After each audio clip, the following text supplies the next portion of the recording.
bundok, di ba? Sa pinakamataas na bundok, sabi ko kanina, malamang Mount Everest, di ba? Dahil Mount Everest ang pinakamataas na bundok. Pangatlong bagay, doon siya, tinukso, sige, pinakita sa kanya lahat ng kaharian. Sige, lahat ng yan, ibibigay ko sa iyo. Kung sasamba ka sa akin. Mga kapatid, maraming ganyan. Gagawin ng lahat, pera, kasikatan, di ba? Yung iba, dahil sa pera, gagawa ng hindi maganda para lang magkapera. Yung iba, para sumikat, ano gagawin? Gagawa ng iba, karamihan, hindi ko na lahat ng politiko. Kasi, lahat ayon sa survey, sabi nga number 1 ng politiko, pagdating sa korupsyon. Ito po yung survey lang, ha? Hindi po ako nag-judge, at hindi lahat ng politiko.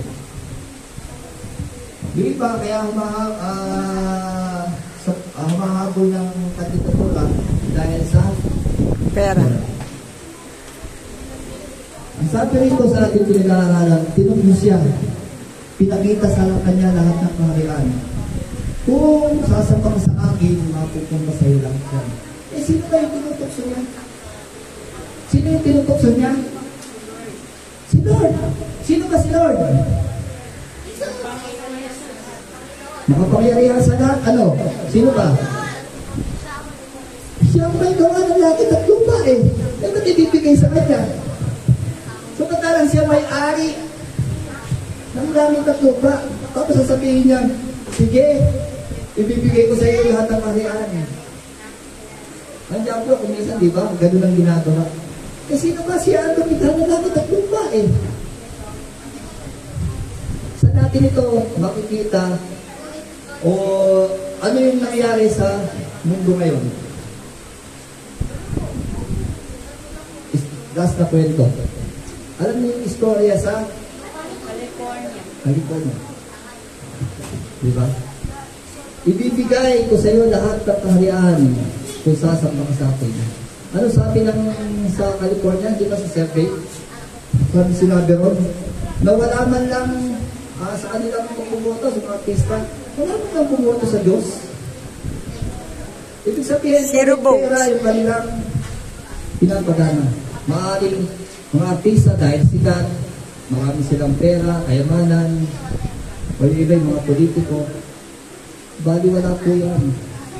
Ang sabi ng Bible, mapunta man lahat sa iyo ang buong sakiputan. Pero kung ang kaluluwa mo naman ay mapapahamak, mabuti pang hindi ka na itinahanap. Bakit? Kasi nga, pag napunta ka sa impyerno, napakahirap. Ang sabi ng Bible, hindi namamatay ang apoy. Ang apoy. Ang uod, di namamatay. Di namamatay uod. Talagang laging apoy, laging paghihirap. Habang buhay yun, habang buhay. Yung apoy, yung mga uod, ito ibang topic yan, pero pa-slide sa inyo. Sabi ng scripture, yung mga uod, di namamatay. Andyan sa katawan mo, mukha mo, hindi namamatay yun, kahit tanggalin mo. Ang apoy, hindi din namamatay. Sabihin na natin, andyan ka, ilagay mo yung kamay mo, masusunog. Mararamdaman mo, pero hindi mamamatay ang apoy. Gano'ng kasakit yun. Kaya ang sabi ng Bible, mapunta man sa iyo ang yaman sa mundo. Pero kung ang kaluluwa mo ay mapapahamak, buti pang di ka pinanganak. Kasi pag